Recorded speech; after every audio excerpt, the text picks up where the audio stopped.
what's just arrived.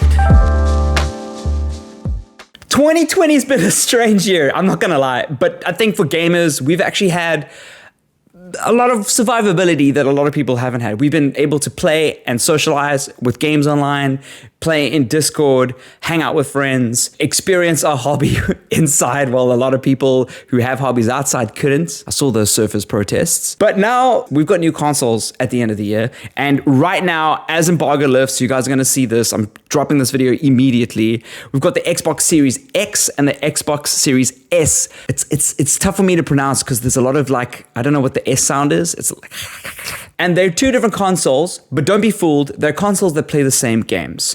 What Xbox have done this time around is and PlayStation as well, is they've launched what we would normally have throughout the cycle is like the PS4 Pro and the PS4, or the Xbox One X and the Xbox One. Remember, the Xbox One X was better spec'd, but it plays the same games as the Xbox One. There was no differentiation. And this time they launched out of the bat with these two models, and it's great. I'm very, very grateful that they did this for a couple of reasons.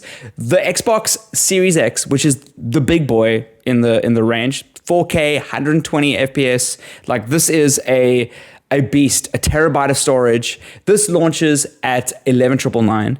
I'm going to talk about it in South African rands. So that's 11,999 South African rands, not dollars. That's scary. The Xbox Series X has 8K with high dynamic range, and that's omitted from the Xbox Series S. The Series S launches at 7,999. So there's a significant price difference, a couple of grand off each of these, but they do play the same games.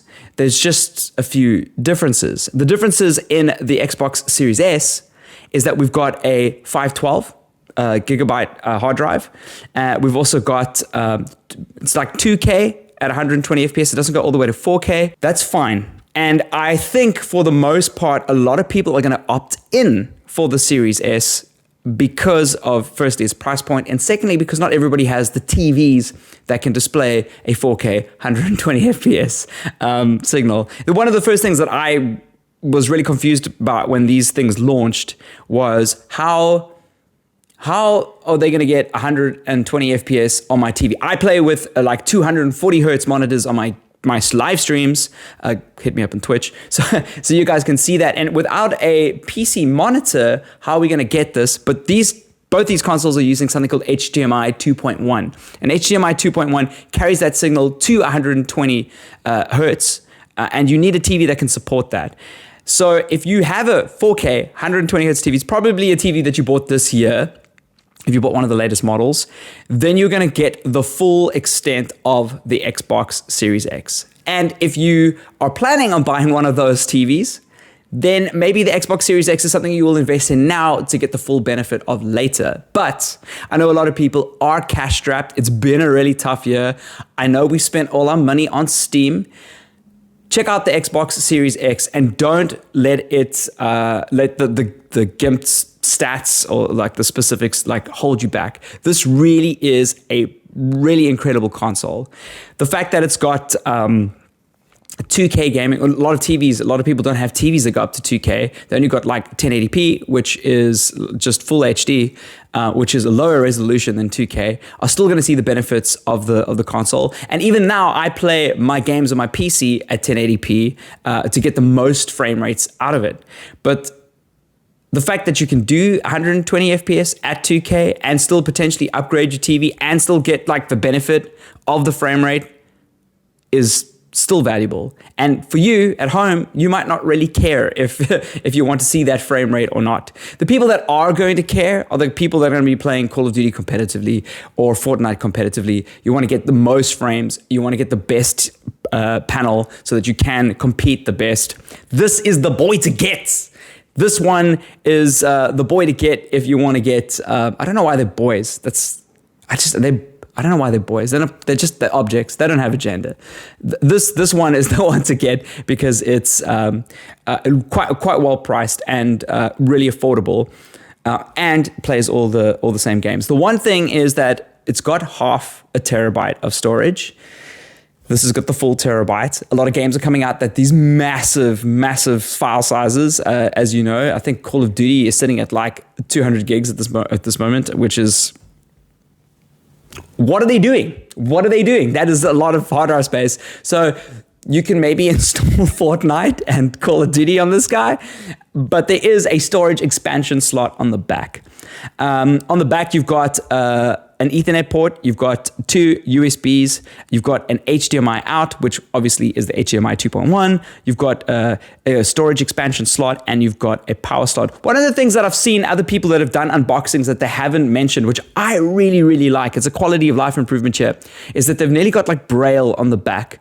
If you have worked with consoles at all and you've got to reach behind your TV units and make sure that you get the right cable in the right slot, you have to kind of feel which one of these plug slots is the one that you're talking about. And good luck if you're trying to plug in a USB. Sometimes I'm trying to like force a USB into an HDMI port because I'm too lazy to unplug the whole console and put it back in. It's really annoying. These Braille dots, 2 for Ethernet, 3 for USB, and 4 for the expansion slot, and a little line for the HDMI out makes it really easy for you to blindly just put in one of the cables. It's available on both the Series X and the Series S. They've got both of that. It's really thought through. This design is very well considered. We can't really talk in this video about the review in terms of what the consoles are performance-wise. I actually haven't even plugged them in yet. I'm going to be doing that after this video. There's another embargo for that, but this embargo that's just lifted is just about the console's design and the controller. So whatever you get in the box. Inside the box, you get that HDMI 2.1 cable. You also get that that power cable. I like the fact that the power adapter is built inside the unit, not like the original Xbox One and the 360, which had that power brick that was outside of the cable. Very annoying. It's just a regular cable now. The power brick is inside. And it comes with 2 AA batteries for your controller. So they haven't included the battery inside. You've got to buy a separate battery to charge up your controller, just like the Xbox One. So that hasn't really changed.